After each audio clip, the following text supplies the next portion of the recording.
सीमा प्रश्नासंदर्भात जानेवारीमध्ये सुनावणी झालेली आहे, त्यानंतर आजपर्यंत सुनावणी झाली. महाराष्ट्र राज्य सरकारचे वकील सुप्रीम कोर्टात हजरच राहत नाहीत, मेन्शन करायचा प्रयत्नच करत नाहीत, असा आरोप सीमावासियांचा आहे. हे खरं आहे. सध्याचे जे मुख्यमंत्री आहेत त्याने मध्यंतरी अशी बोंब ठोकली होती की मी सीमा भागातल्या लढ्यातला एक सैनिक आहे, अशी त्यांनी एक बोंब ठोकली होती. हे लोक बोंब ठोकण्यात फार पटाईत आहेत. तेव्हा आम्ही त्यांना म्हणालो होतो की तुम्ही सीमा भागात जाऊन संघर्ष केला, आमच्याबरोबर लढा दिलेला आहे, त्याचा एखादा पुरावा असेल तर ते आमच्याकडे त्या 49 जणांची यादी आहे ज्यांना तुरुंगवास भोगावा लागला, ज्यांनी संघर्ष केला, अगदी छगन भुजबळांसह. जर तुम्ही खरोखर सीमा भागाच्या संदर्भात आस्था असेल तर आज मुख्यमंत्री आहात, तुमचा वकील का हजर राहत नाही, हा माझा पहिला प्रश्न आहे.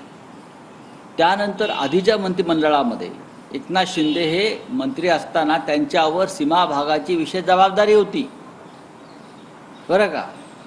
त्या काळामध्ये चंद्रकांत पाटील यांच्यावर पण ती जबाबदारी होती. पण एकनाथ शिंदे सीमा भागाचे विशेष मंत्री असताना सुद्धा ते एकदाही सीमा भागात गेले नाहीत. का? सुरक्षेच्या कारणाचं, बरं का. हे जे म्हणतात ना छाती पुढे काढून, आम्ही ह्या लढाया लढलो, आम्ही त्या लढाया लढलो, आम्ही मराठी माणसासाठी ह्या लढाया केल्या, सीमा प्रश्नाच्या केल्या, पण सीमा भागात एकनाथ शिंदे यांनी सुरक्षेच्या कारणास्तव आम्ही गेलो, आम्हाला अटक केली. माझ्यावर खटले सुरू आहे सीमा भागामध्ये अजून. आत्ताही मला एक परवा वॉरंट आलं आहे, आम्हाला अटका झाल्या तिथे, आम्ही गेलो, आम्ही जातो.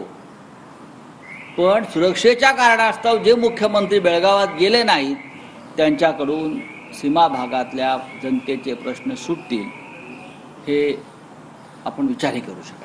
सर, तुम्ही म्हणता की बिहार आणि यांच्यामुळे सरकार वाचलं आणि म्हणून त्यांना झुकतं माप दिलं गेलं, मग तसं सरकार स्थापन करण्यात महाराष्ट्राचा पण वाटा आहे? हो, पण महाराष्ट्र हा लाचार बनवून टाकला ना. तुमच्या पाठिंब्याची त्यांना गरज नाही ना.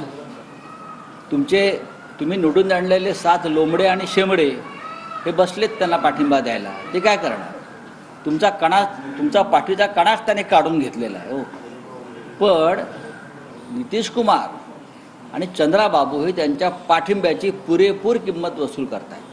सर, सर्वोच्च न्यायालयाने काल नीट या पूर्ण परीक्षेला घेऊन वर्डिक्ट दिलंय, नो रीटेस्ट म्हणून सांगितलंय.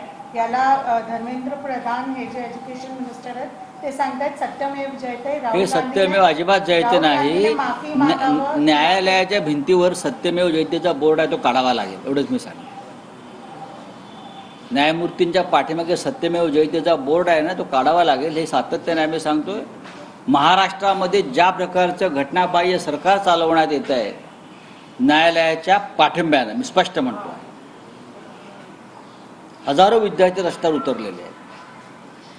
जर घोटाळा झालाच नाही, पेपर फुटलेच नाहीत, मग इतक्या लोकांना सीबीआयने अटक का केली आहे? पेपर फोडणाऱ्यांना. हा साधा प्रश्न आहे.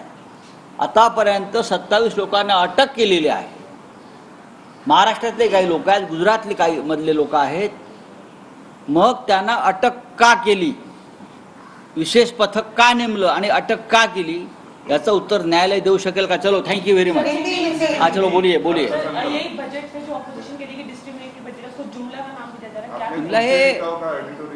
आपने कुर्सी टिकाव ऐसा एडिटोरियल, देखिए ये कुर्सी टिकाव बजट है.